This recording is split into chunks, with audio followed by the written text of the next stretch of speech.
Hello,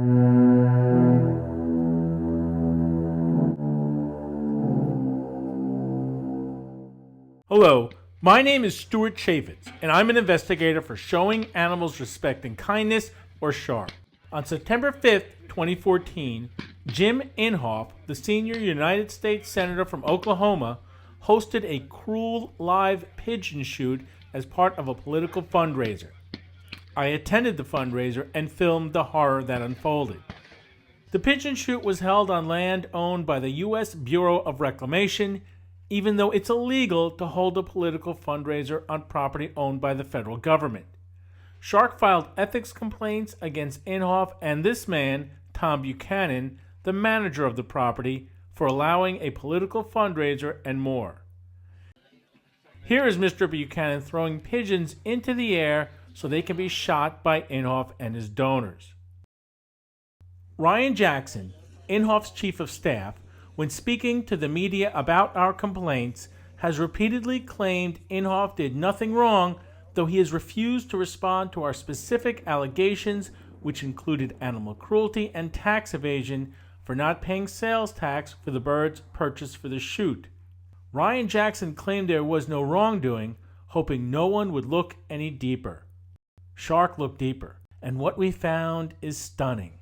We made a Freedom of Information Act request to the Bureau of Reclamation for any communications the Bureau had with Buchanan regarding the property where the pigeon slaughter was held. On September 24, 2015, we received letters from the agency that were sent to Buchanan and Barry Mock, the chairman of the Lugert-Altus Irrigation District. The Irrigation District is a project of the Bureau, meaning the land is federally owned. You can read the letters for yourself on this link. The first letter they sent was on October 8, 2014, a month after the shoot took place.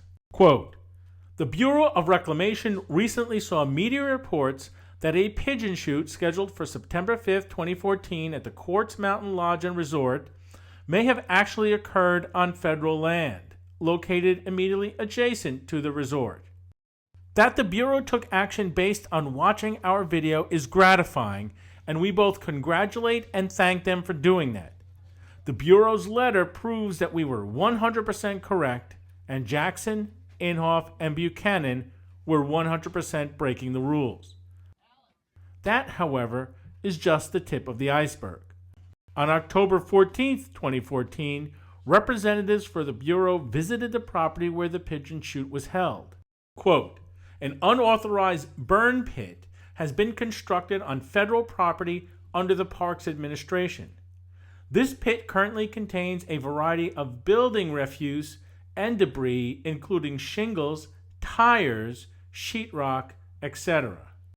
The property, which is unquestionably owned by the federal government, had a burn pit with the remains of building materials in it. That means under Buchanan's management, environmental laws were being violated.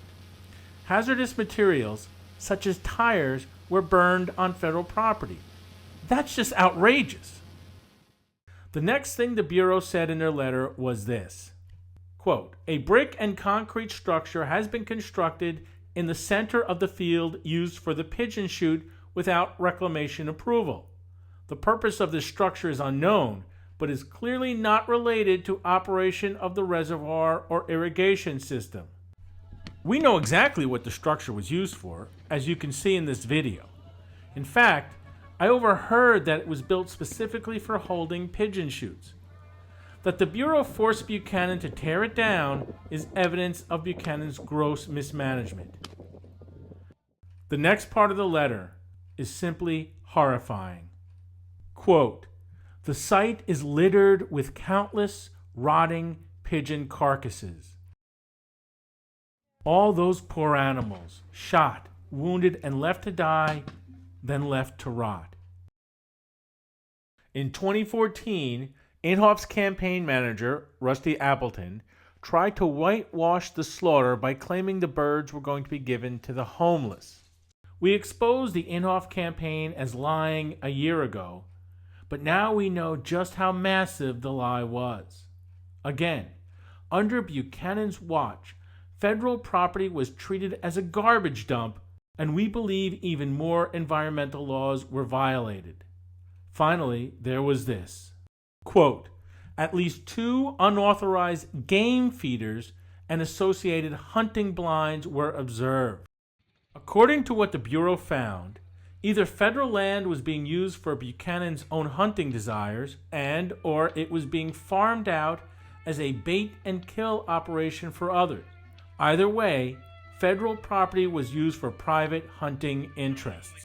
With all these major violations, the misuse of federal property to hold a political fundraiser, illegal burning and disposal of hazardous materials, animal cruelty, dead pigeons littering the property, and a canned hunting bait and kill site, Tom Buchanan has not faced criminal charges, nor has he even been fired from his position for mismanaging federal property.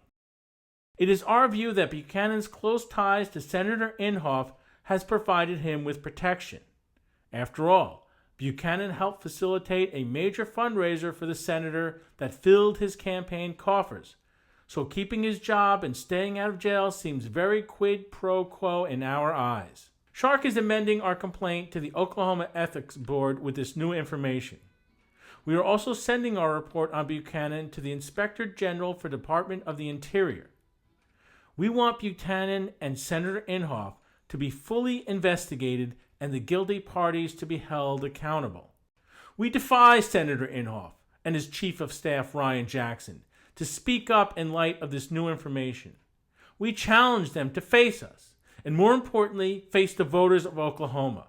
We predict they will say nothing, because they know how they have repeatedly broken the law. Senators are not supposed to be above the law. Senator Jim Inhofe and his staff, however, have demonstrated contempt for the law.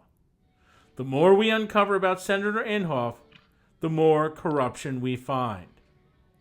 I'm Stuart Chaffetz for showing animals respect and kindness.